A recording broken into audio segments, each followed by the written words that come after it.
Oh my gosh. Hey, welcome back to Relentless Talk Radio. This is segment 3. This is the art and entrepreneurism segment. I have the huggers with me. I'm super excited to talk with them. Hi there. We're the huggers. You're the huggers. I just love your last name. I had to marry him to get the name. Yeah. Yeah, that's like the most awesomest name ever. I should have gotten that name, Hugger. Because I hug a lot. You know that about me, right? Yeah, so you're a hugger. So tell everybody who you are and what you do. Well, I'm an artist. My name's Jason Hugger, and my company is Jason Hugger Art, and I'm a painter. And I've got some paintings behind us right here. This is what I do. I'm like a surreal still life landscape painter. And yeah. You want to see the painting? Come Okay. back. Okay. You know, one of the things I love about you guys. So, Cathryn, introduce yourself now. Then I'll tell everybody what I love about you guys. Oh, I'm Cathryn. I'm Mrs. Hugger. And, I'm the woman behind the man. That's right. I just love that you guys are a team. Yes. You know, Jason, you like so flippin' lucked out with this chick. Yeah, like, sure you know, like in every way. Right. You know, I've been in marriages where there was a business relationship and didn't get as lucky as you. You know what I mean? As far as being able to be on the same page, it's very difficult for most people to have a business relationship and be married. Never mind be the product and the promoter. So, I mean, really what you are is the product, right? Yeah, it's the product. Yes, You're the absolutely. product. Basically worships you publicly all day long and everywhere she goes. And I love the way you guys do that. So congratulations on being the example of successful partnership between a husband and wife when the husband happens to be the product. It could have been the other way around, right? And you know, but you are as creative as he is, Cathryn. I mean, you just have a different tool. So you and I also share in that mindset that art is business and business is art. And one of the things I really loved about you said, Jason, is that I'm Jason Hugger. I'm an artist, and my company is Jason Hugger Art. Congratulations. That's huge, right? Yeah. Yeah. Yeah. Absolutely. So why art, Jason? I mean, like, you know, why? I mean, you were in the service, you have other skills. You could have done just about anything, and you became an artist, and you're an incredible artist, by the way. Your work is up there with one of my faves.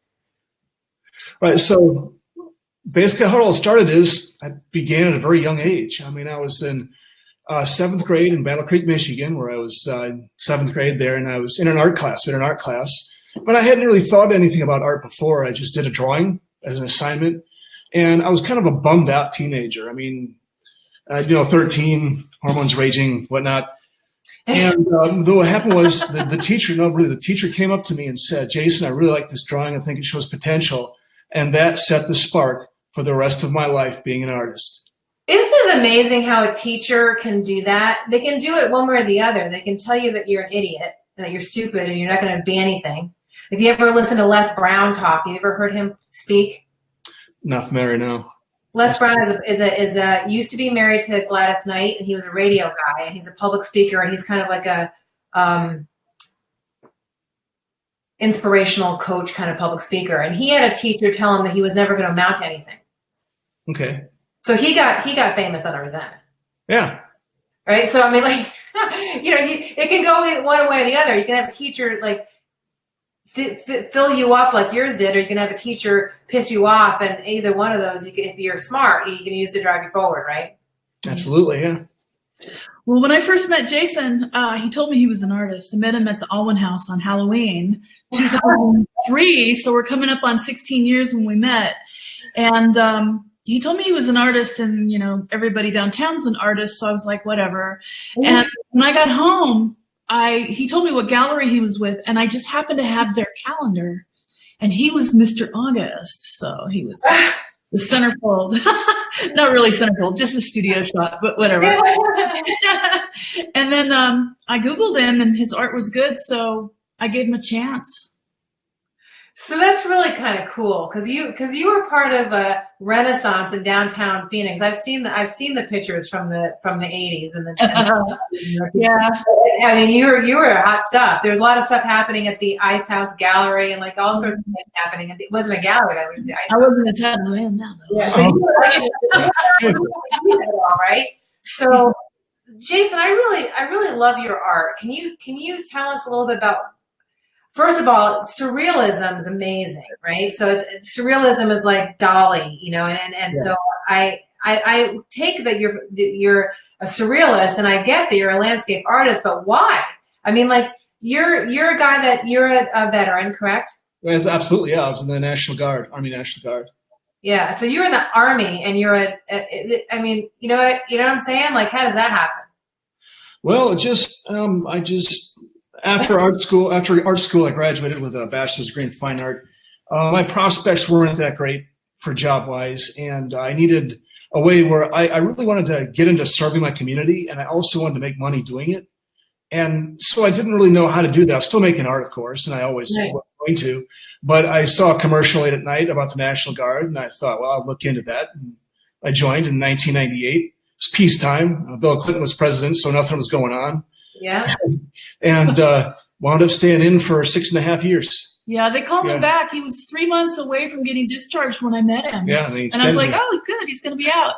And then as soon as we started dating, he got deployed to Iraq.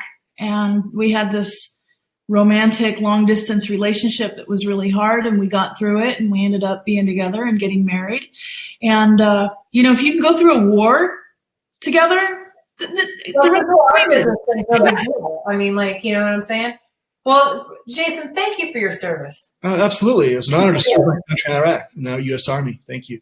And he's a soldier every day. I mean, he just handles everything, and he doesn't have to be asked to do things. He's a soldier. He's just a responsible, disciplined guy, and he paints every free moment he has. I just showed one. I'm going to show another. Great one. You know, one of the things I love, and we have this in common, is that we both, obviously I'm shooting live right now, we both believe in the power of live, but I've watched you for hours. Quite frankly, I've been watching you while I've been painting sometimes. I'm just, you know, I'm letting the cat out of the bag, right? Sure. We both are artists, and we both do live videos. And so tell me about the power of live for you, because I know for me, obviously, I chose to shoot Relentless Talk Radio live, but I also shoot painting live. But you actually create an entire painting live. Oh, yes. Just about, yeah. So I like to take credit for that. Yeah. We know that, like, extended live. He can talk while he's painting. You know, if somebody pops up with a comment, you know, I can relay that to him while he's working. He can work in front of the camera, and he's not self-conscious at all. He's really comfortable painting with an audience. And yeah, he can pretty much, it looks like he's doing a whole painting at one time, but it's just really just one pass until he goes in for more layers and more layers. No, I'm the same way.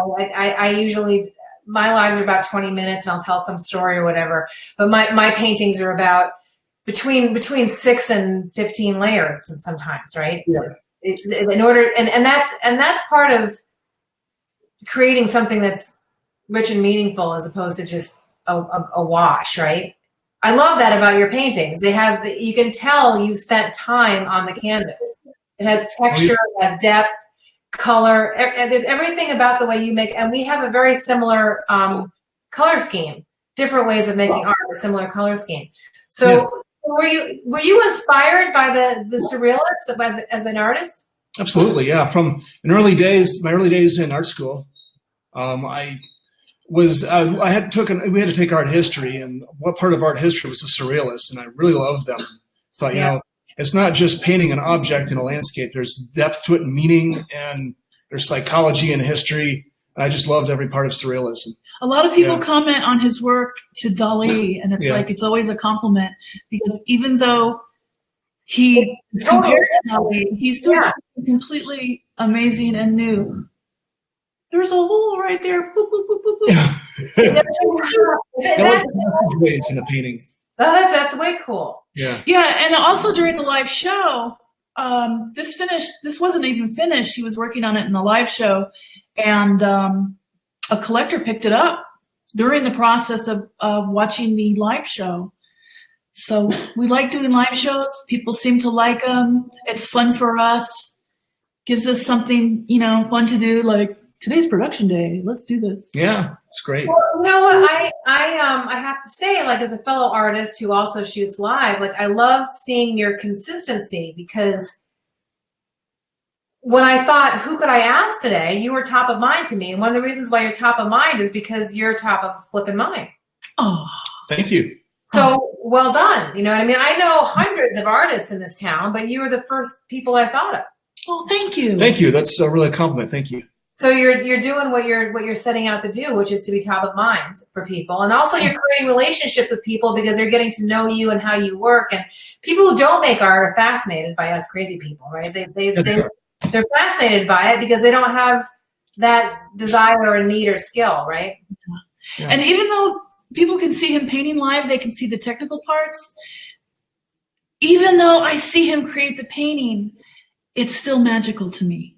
Even though I can see him doing the technical things, it still has magic. Oh, speaking of magic, we also have a store on Amazon, and we're offering these 5x7s on 8x10 mats, and you can get that on Amazon. Just go to the website jasonhuggerart.com. There's a linky there. And here's that one. So I have the website on the screen. So Jason hopes it was on the screen. jasonhugger.art.com. Yeah, and so there's a link to Amazon there. There's also a link to being able to buy originals there as well. So there's the original. I love the people that you selected to make your prints. They did a fantastic job because they really did capture the color. They really did. Oh, as a matter of fact, this is one of the 5 that's going to be in the Sonoran Veterans Art Show. Yeah. On November 9th, he's going to have a painting in the Grand Avenue Festival first annual silent auction. So you actually have a link on your website too. Yeah. I put that link there so that all 3 events this month are easy to access. Yep, and I'm going to go ahead and put it on the screen here. I popped it up on my screen so I can add it. Wow. So you and I were also both members of the Sonoran Arts League, which is one of the many times that we've seen each other out has been at a veterans show. You and I are both friends with Ted Loomis. Yeah. Yes, yeah. He's a great guy. He is. Yeah, he's fantastic. Jason. Yeah, he bought a painting at I think the first Veterans Art Show I was in. He bought a painting. I know he did because he was one of the artists that I represented at and the URL is too long. He was one of the artists that I represented when I had my gallery, Fearless Artworks, in Carefree. So both he and his wife were in that gallery. So he's fantastic too. Yeah, he's got the big personality. His paintings are just so much fun. Megan is so sweet. They're so sweet, and they're people like them. Yeah. If you ever get a chance to go to a potluck at their house, they make some good grub. That's nice. Oh yeah. Oh, here we go. There's the link. There's the URL. So you have 3 events that are going on in November. One of them is the Grand Avenue Silent Auction. The reason why I'm saying this is because I hope to have you never know. I might have this on podcast pre November 9th, but we'll see. And then C&D Industry Marketplace Show, which is November 9th as well. So don't you love it when you have a double showing? Are you going to be present at both, or are you going to choose one and not go to the other? Are you going to do both? Yeah, both. Yeah, absolutely. Cool. And then November 1st, you have the Sonoran Arts League. So be there too. We have 3 shows in November, which is awesome. Yeah. Which is great for Christmas, right? Because these are really great Christmas presents. Yeah, they are. Absolutely. Yeah. They make great Christmas presents.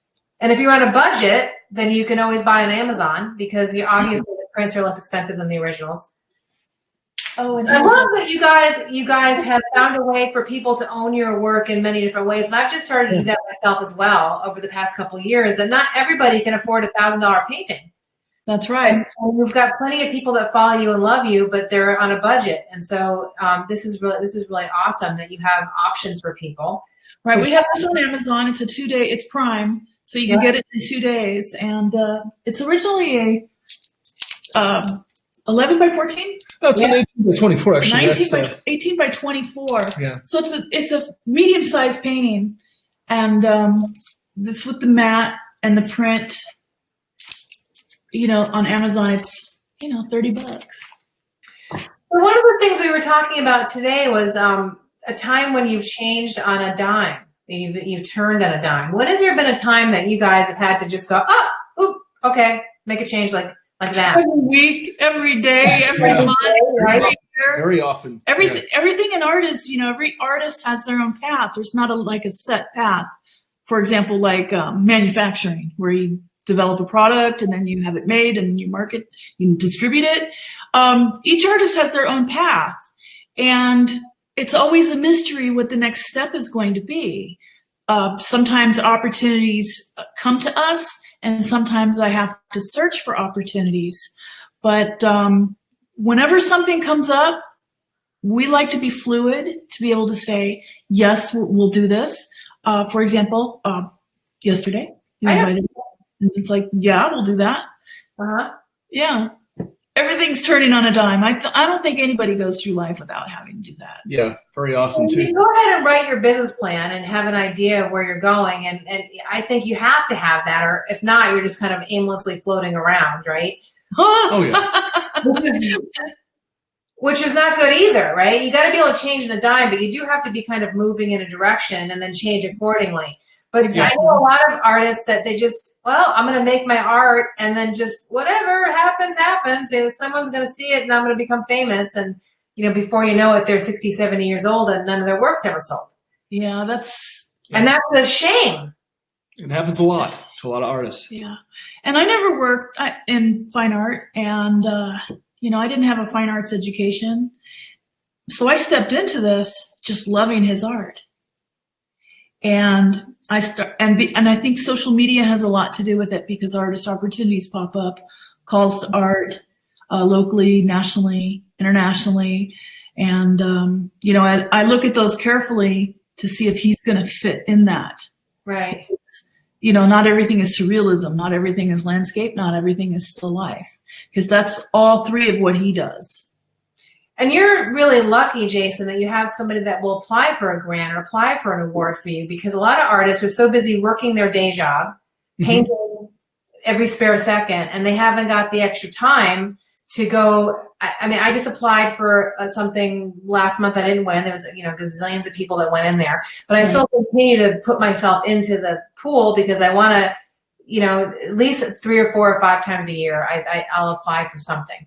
And even if something is rejected, those jurors got to see his art. They might not have selected him for that particular show, but it'll make an impression. And the reality is that the more you apply for, the more you learn, the more people you meet, the more likely you are to get into something that you hadn't expected. So part of being an artist or being a business person, period, is throwing your hat in the ring.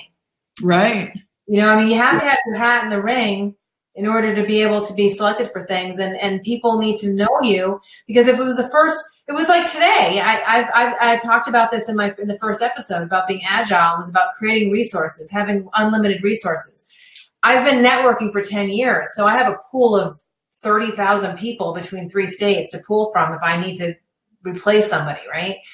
If you continually put yourself out there and meet people, that's the opportunity. People say it's luck. It's not luck. You spent like 10 years networking to meet that one person that was able to get you into that show or that gallery, or that museum or whatever. And then the one person buys your piece and it gets noticed, and that ends up being a domino effect, right? Yeah. So you have to keep on putting yourself out there. And Jason, you're so lucky that you have somebody built in to do that for you. What was that? Could you say that again? Could you say that again? So, I know that he feels that way about you. Because we've sat and talked about it. He absolutely feels lucky to have you as a wife, as a friend, as a business partner, and as a promoter. Everything that you do for him is just super important.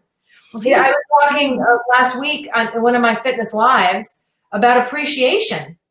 Yeah. I've fallen in love with cooking because Doc said I could bake Doc a hard-boiled egg and a piece of burnt toast. And he's like, honey, This is great. This is the best burnt piece of toast I've ever had. This is amazing, right? So that's exactly this guy. Yeah, that's me. Yeah. I can make him a peanut butter sandwich, and he's like, this is great. Or I can make him a filet mignon with asparagus with Béarnaise sauce, and he's like, oh, this is great. Right? We haven't anybody do anything for you. And I know that he appreciates you because he tells me all the time. And you obviously appreciate him because you've devoted your life to making his dreams come true. Absolutely. You know, he does a lot of things for me. He really stepped up and became a great husband, a great companion, and working together has deepened our marriage. Yes, it has. Because we have to come through so many obstacles. But like I said before, we went through war. Yeah. So, you know, but you know, everything is crazy. War and don't have your story, right? That the wife decided that the best friend that got home 3 months earlier was a good idea, or they just grew apart, or, you know, there's plenty of men that come home from war and their wife is taking their kids and is living with somebody else. Yeah. Oh, yeah. Versa, right? Yeah. So, I mean, you guys are really an example of something very special as artists, as a marriage team, as business partners. I'm really honored to know the two of you. Oh, Michelle, thank you so much. Appreciate that. So, Jason, you have a new studio, don't you? Well, yeah, I was down at the Armory in Central Phoenix, down near Grand Avenue, near Grand Art House. It's right across the street from Grand Art House. I did recently come back home because it was just the logistics of it, and I just want to keep my here at home. I want to keep everything here, work here. And it's a lot easier for me to do the shows and take the pictures and do the Instagram with his art at home. Now, we loved having that downtown studio, and it was a lot of fun. We had a lot of people come in. We sold a lot of art from it, which was awesome. Yeah. But it's just so much more convenient for him to have his studio here in the house. Yeah. You know, I was just having this conversation with somebody this morning. I've had studios when I was in New York City. I had a studio in outside of the home and never used it. I finally gave it up because I was so busy rollerblading through rush hour traffic to afford the 2 rents. Exactly. Yeah. I wasn't able to get there. And then the amount of time let's talk about the flipping traffic in Phoenix right now. Right. Yep. With the construction right now, holy crap, it takes you 3 times as much time to get anywhere. So you got the wear and tear in your car, you've got the time in the car, you've got traffic and the aggravation, the energy it takes to get there, to get home, and the logistically, oh crap, I forgot something. So I agree with you. I have my studio in my house now, and you know, I'm thrilled with that. I for the past 5 years. Having an outside studio requires wearing pants. You know, and with the studio at home, you know, we don't have to wear pants. So you know what's really funny is my studio now is in our garage, and I can have the garage door open. So I have to wear pants now because the garage door is open. But you know what's really cool? It's like it's not like painting outside. I literally am painting outside. It's fantastic. So I'm so happy about that. But you know, isn't it true? I lived in an artist colony when I was, I guess, about 25. So I was in New York City, and I went home I was in an artist colony space that was right outside of Woodstock, and I had a bedroom and a studio, and I didn't appreciate it as much then because I felt like it was too much all at once. But I think sometimes you have to have the outside experience to be able to appreciate being able to have it all in one spot, right? Oh, yeah. Yeah. Plus, our home is also our home gallery, and we welcome people to come in and look at art.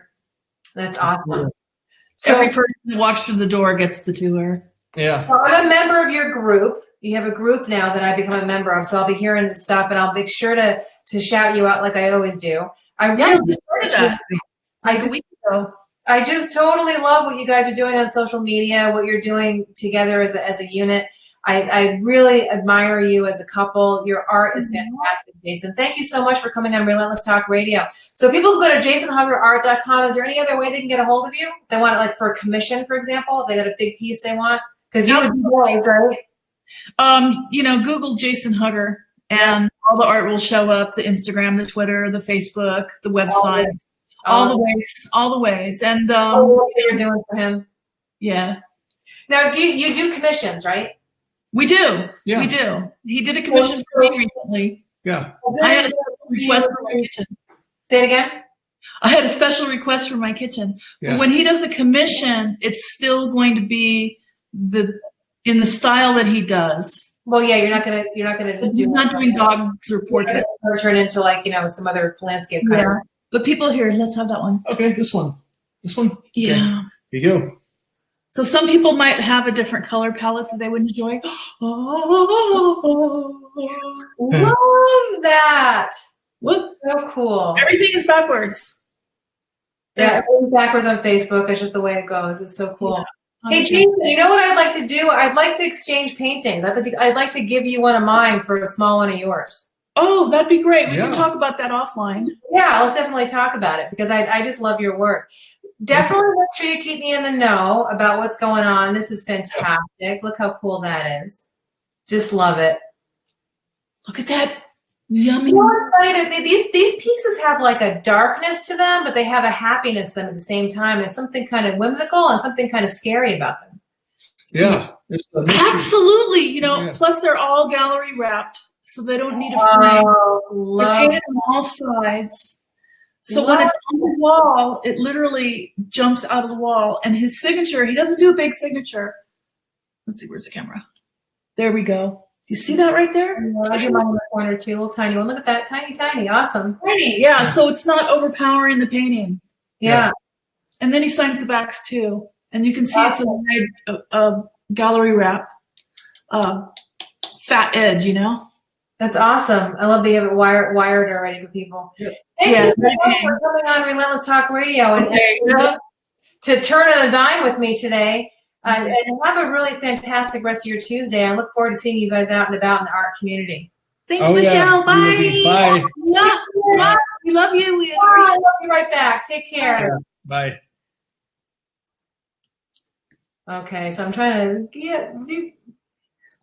All right, everybody. So that's episode 44 of Relentless Talk Radio. Thank you so much for tuning in today. You can go to youtube.micalizzi enterprises.com in order to see the YouTubes of the videos afterwards. You can see replays on Relentless Radio's business page. And also sometimes you can see some cool stuff on Instagram. So thank you very much. While you're on YouTube, by the way, please do subscribe and come back again next week. I shoot every Tuesday at 2:30. And those always 2 interviews, sometimes more, focusing on art and fashion, health and fitness, entrepreneurism, and philanthropy. Thanks a lot. Relentless Talk Radio is lifestyle inspiration for real people. Thanks a lot, everybody.